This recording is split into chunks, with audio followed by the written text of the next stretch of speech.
കേരളത്തിൽ പിടിയിലായ വ്യാജ സർട്ടിഫിക്കറ്റ് മാഫിയ ബഹ്റൈൻ പാർലമെന്റിലും ചർച്ചയാകുന്നു. ഇതോടെ ഇന്ത്യയിൽ നിന്നുള്ള ബിരുദ സർട്ടിഫിക്കറ്റുകളുടെ വിശ്വാസ്യതയെ ചൊല്ലി ബഹ്റൈനിലും ചർച്ചകൾ നടക്കുകയാണ്.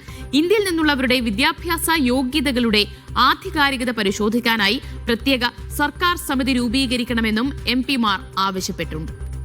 നമുക്ക് നോക്കാം എങ്ങനെയാണ് ഈ വ്യാജ സർട്ടിഫിക്കറ്റുകാർക്ക് പൂട്ടിടാൻ പോകുന്നത് എന്നത് അഖില ജി മോഹൻ വിശദീകരിക്കും. അഖില, എന്തൊക്കെ നിയന്ത്രണങ്ങൾ, പരിശോധനകൾ ഏതൊക്കെ രീതിയിലായിരിക്കും അവിടെ?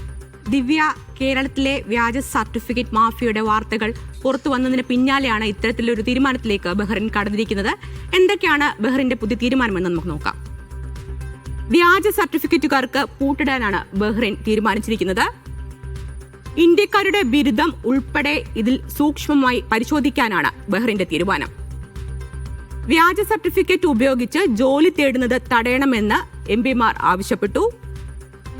നടപടി കേരളത്തിലെ സർട്ടിഫിക്കറ്റ് മാഫിയയുടെ വാർത്തകൾ പുറത്തു വന്നതിന് പിന്നാലെ ബഹ്റൈൻ പാർലമെന്റിൽ അടിയന്തര പ്രമേയം കൊണ്ടുവന്നു. അക്കാദമിക് യോഗ്യതയുടെ ആധികാരികത പരിശോധിക്കാനും തീരുമാനം. പരിശോധനയ്ക്കായി പ്രത്യേക സർക്കാർ സമിതി രൂപീകരിക്കണമെന്നും അടിയന്തര പ്രമേയത്തിൽ പറഞ്ഞു.